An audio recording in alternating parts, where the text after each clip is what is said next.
Something absolutely sickening happened, and Republican senators are mostly providing cover to Donald Trump over it, which is that Donald Trump claimed that U.S. military members who have suffered traumatic brain injuries and concussions have headaches that he doesn't consider to be very serious. Donald Trump previously insisted that no one was hurt when Iran launched missile attacks on bases in Iraq that housed U.S. troops back on January 8th. We covered that extensively when it happened. This is not true. 34 troops have been diagnosed with either concussions or traumatic brain injuries after those attacks. Donald Trump insisted nobody was hurt. We were first told, well, 11 people were pulled out for concussions or brain injuries. That number has since climbed to 34 military service members suffering traumatic brain injuries or concussions. And Donald Trump is just downplaying the reports of the injuries as headaches and that nothing is very serious. And there are some members of the military that are absolutely furious, while there are others, as well as many Republican senators, who are saying, no, I mean, Donald Trump is fine in what he's saying. Here's Donald Trump being asked about this at the World Economic Forum in Davos, Switzerland, a few days ago. Repeatedly to Americans that after Iran retaliated for the Soleimani strike, no Americans were injured. We now know at least 11 U.S. servicemen were airlifted from Iraq. Can you explain the discrepancy? No, I heard that they had headaches and a couple of other things, but I would say, and I can report, it is not very serious. So you don't consider potential traumatic brain injuries serious? They told me about it numerous days later. You'd have to ask the Department of Defense. No, I don't consider them very serious injuries relative to other injuries that I've seen. I've seen what Iran has done with their roadside bombs to our troops. I've seen people with no legs and with no arms. I've seen people that were horribly, horribly injured in that area, that war. In fact, many cases those bombs put there by Soleimani, who's no longer with us.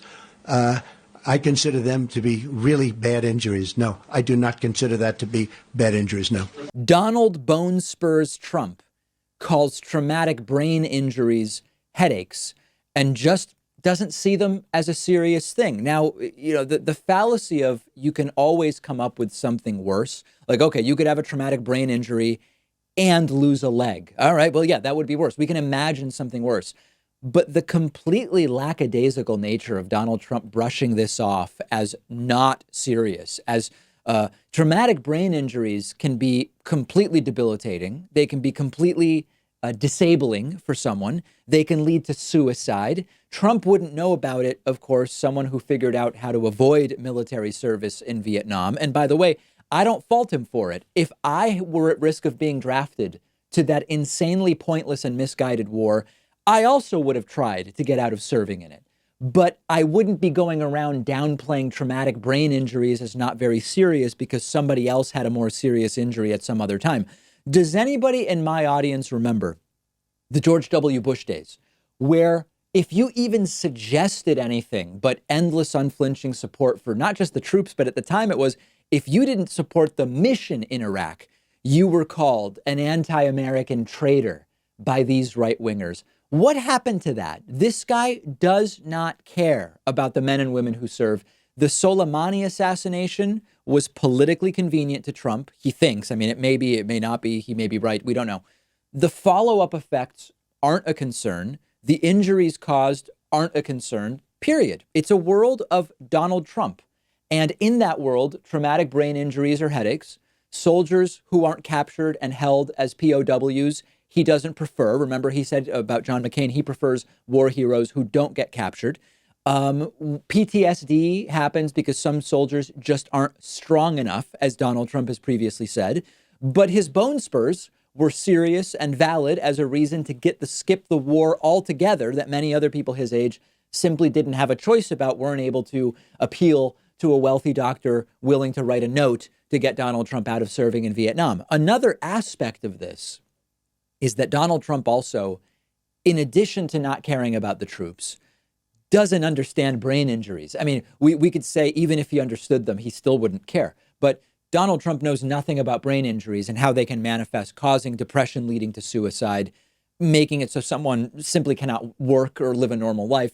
This guy knows nothing. And you have to be really careful about anybody who hangs their hat on I support the troops. Back during the Iraq days, supporting the troops meant supporting the war in Iraq. Now, as a progressive who cares about people, to me, supporting the troops means you don't send the troops in to fight political battles for your personal benefit, or in George W. Bush's case, because his dad wasn't able to get it done, or whatever the case may be. You make sure that they have health care and workforce reintegration when they come home.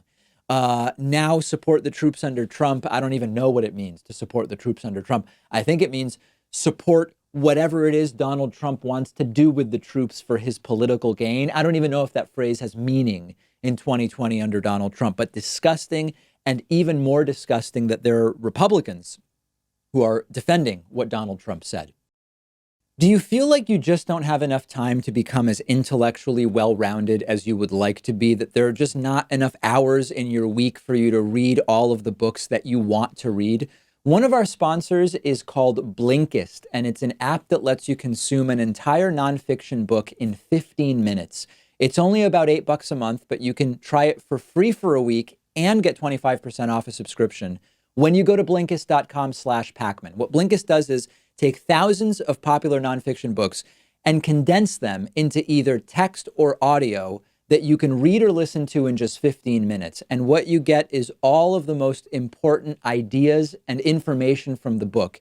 Imagine being able to listen to an entire nonfiction book in the amount of time it takes you to drive or walk home from work. I just finished listening to The Way We Eat Now by B. Wilson, whose work I've recommended to you before. Super interesting look at how the global food system works and impacts the way that we live. Blinkist has totally transformed how I consume information. I love it.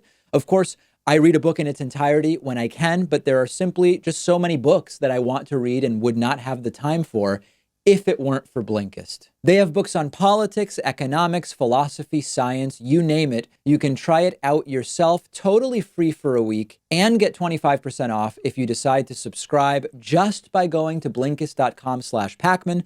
I've put the link right underneath this video. Like the rest of us, I bet you're going into 2020 thinking about what you didn't get around to in 2019 and your goals for the new year. If you want to work towards being your best self in 2020, understand more about the world around you, and make sure that your time is well spent, then Blinkist is for you.